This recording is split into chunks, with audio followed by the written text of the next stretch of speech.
I think kids are magic, and I'll tell you why. As a child, I loved green apples. Anything sour, I really enjoy. I still do. And we had an apple tree, and I loved green apples. I used to like to climb up into the tree and pick the very biggest green apple I could find and sit down and have a snack 2 or 3 times a day. That was one of my favorite things to do. I was kind of a tomboy, and I loved to climb the trees. In our family, everybody was afraid of my dad. Even my mom. She had 2 bachelor's degrees, and she wasn't afraid of spiders. But she was afraid of Dad. And my 4 older brothers were afraid of Dad. And I was afraid of Dad. He yelled a lot. And he yelled about getting in the trees when they had fruit on them that they would break. You see, he loved the apple trees too, but he loved them for a different reason than I did. He took care of them.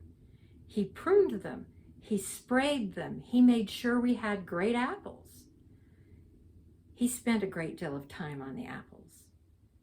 And so did I. I enjoyed them too, but I enjoyed them for a different reason. Well, one day I was in the backyard playing. You see, in our house was out by a street, and back behind our house we had a nice backyard with lawn and trees and flowers and bushes, and then a path that went down the side of the house and a path that went into a play yard. So you could get to it 2 different ways. And then after the play yard, there was the garden.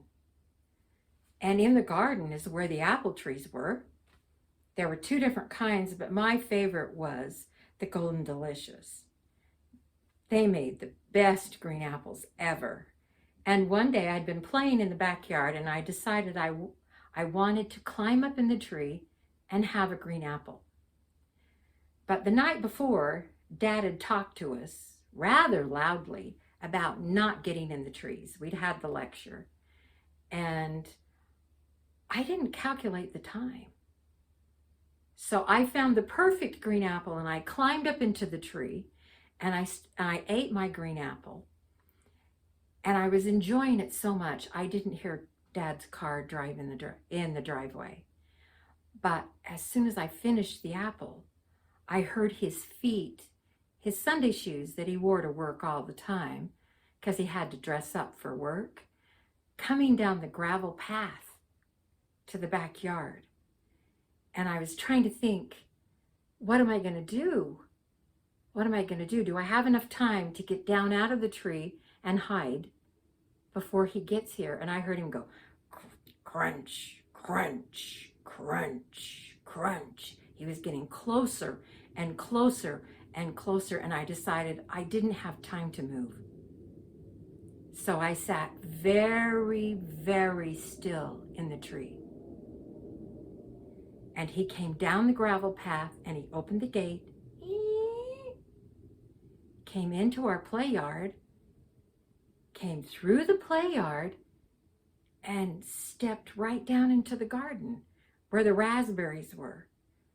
My dad had created an irrigational system to water the raspberries. It consisted of hoses and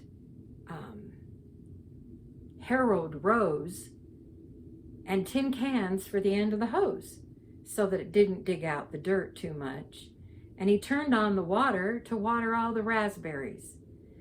And he turned it on, and then he turned around, and he didn't even look up. If he would have looked up, he would have seen me. I was sitting right there. He didn't look up. I was invisible.